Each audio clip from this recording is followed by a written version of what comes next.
Donc, nous avons ici une question de chiffre alphabet et c'est comme ceci. Pourquoi est-ce que les ballons remplis d'hélium s'envolent-ils? Ouh, ça, c'est une excellente question. Donc, voyons voir si on peut mettre en place quelques idées. Oh, excusez le son avec le petit marqueur.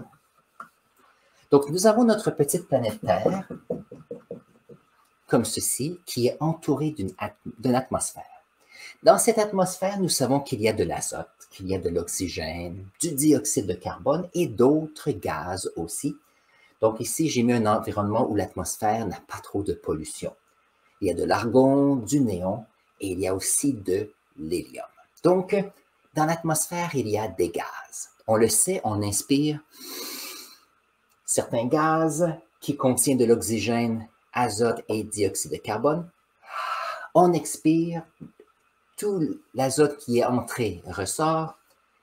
Une certaine quantité d'oxygène qui est entrée va rester dans notre corps et il y a un excès de CO2 qui va sortir. Très bien. Si moi, je décide de prendre un ballon, alors un ballon ici, et que j'inclus dans ce ballon les gaz de l'atmosphère, ce qui va arriver, c'est que l'air qu'il y a à l'intérieur du ballon est le même que l'atmosphère. Donc, puisqu'il y a un ballon de caoutchouc,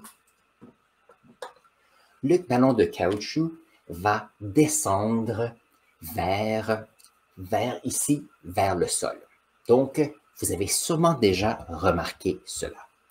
Alors, l'idée, c'est comment est-ce que les ballons qui sont remplis d'hélium vont monter dans l'atmosphère. Donc, voyons voir, j'ai besoin de mon tableau périodique pour travailler, pour vous montrer cela.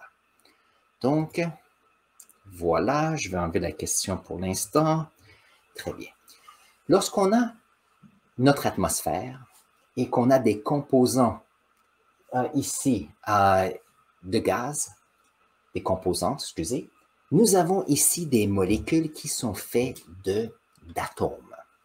Donc, si on prend ici l'oxygène, le dioxyde de carbone, l'azote comme ceci. Donc, si on regarde ici, dans notre tableau périodique, nous avons ici l'azote qui a un numéro atomique de 7. Il y a l'oxygène avec un numéro atomique de 8. Et il y a ici le carbone avec un numéro atomique de 6. Donc, ici, nous avons 2 atomes d'azote ensemble. On a ici 3 atomes. Oh, je vais vous montrer ceci. Où est-ce que ma souris? Nous avons le dioxyde de carbone qui est 1 atome de carbone et 2 d'oxygène. Et il y a ici l'oxygène qui est 2 atomes d'oxygène comme ceci. Et qu'est-ce qui est intéressant, c'est que dans ces atomes, nous avons des protons et des neutrons qui donnent une certaine masse à ceux-ci. Donc, si nous regardons encore le tableau périodique, nous avons ici le carbone, nous avons l'azote et nous avons l'oxygène. Donc, ce sont les 3 qui sont en vert ici. Mais si nous regardons l'hélium ici est un élément fait d'atomes d'hélium qui ont une masse qui sont beaucoup, beaucoup plus petites, mais ont aussi une dimension beaucoup, beaucoup plus petite. Alors, qu'est-ce qui arrive?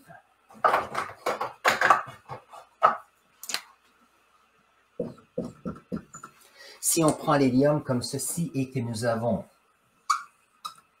comme cela, disons que nous avons dans l'atmosphère, on va remontrer ceci. Si nous avons un volume ici d'atmosphère avec de l'oxygène, dioxyde de carbone et d'azote,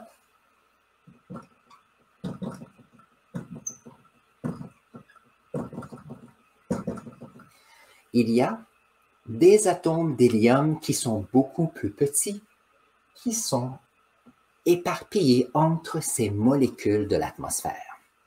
Alors ça, c'est intéressant parce que si nous décidons de prendre cette atmosphère et que nous décidons d'extraire ici l'hélium, comme ceci, et qu'on décide de mettre cet hélium dans un ballon,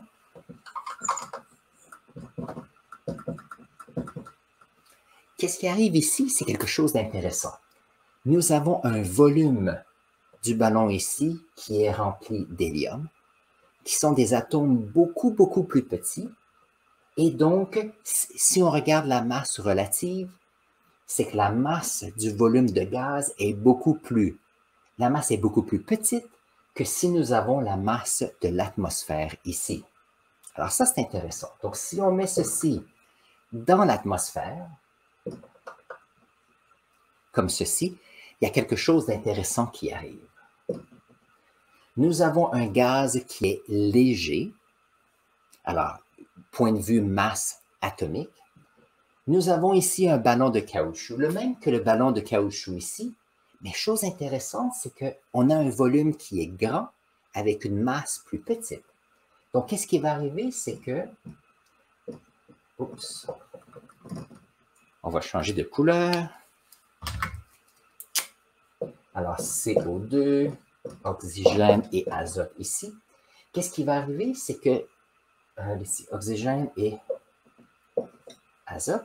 Alors, qu'est-ce qui arrive, c'est qu'on a un ballon qui est relativement léger par rapport au volume et à la masse des autres atomes dans l'atmosphère.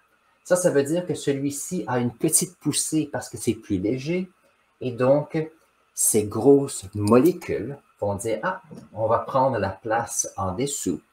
Et éventuellement, qu'est-ce qui va arriver? C'est que le ballon va monter de plus en plus haut.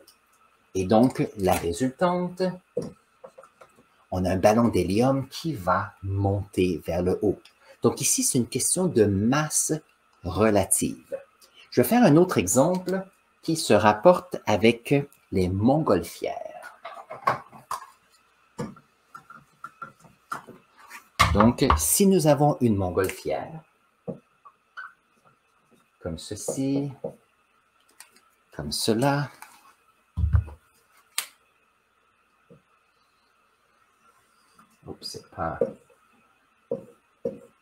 nous avons une montgolfière comme ceci. Une montgolfière, c'est un volume de gaz.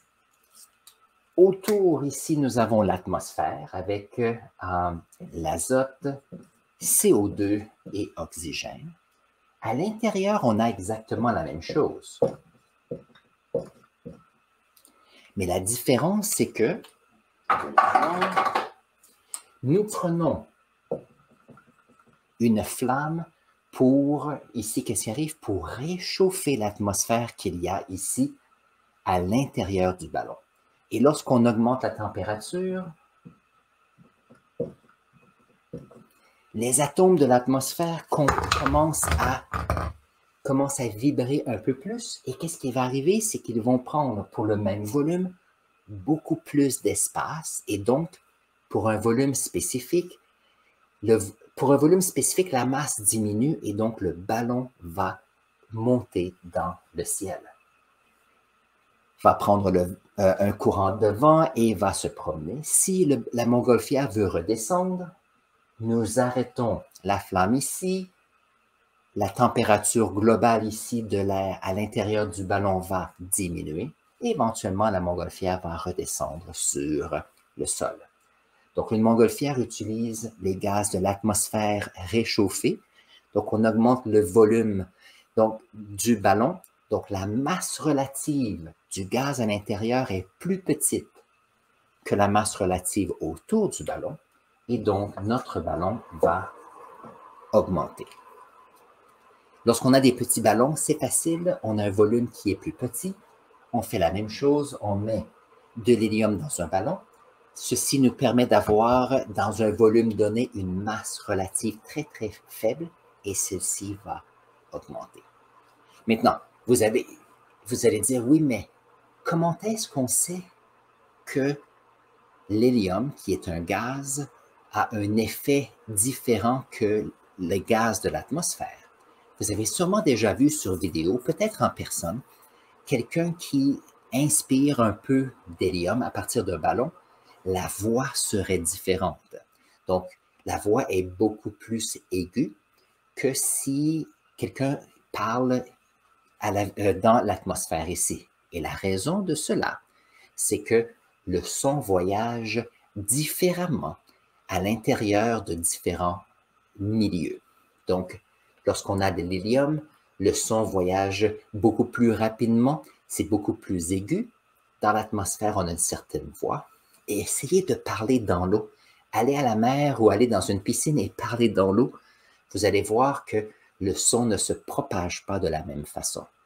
Donc, il y a les propriétés des gaz et l'hélium. Ce qui est intéressant lorsqu'on regarde le tableau périodique, c'est que la masse de ce gaz par rapport au volume est tellement petit qu'automatiquement, le ballon va monter dans le ciel. C'est une excellente question ici chez le alphabet ce matin.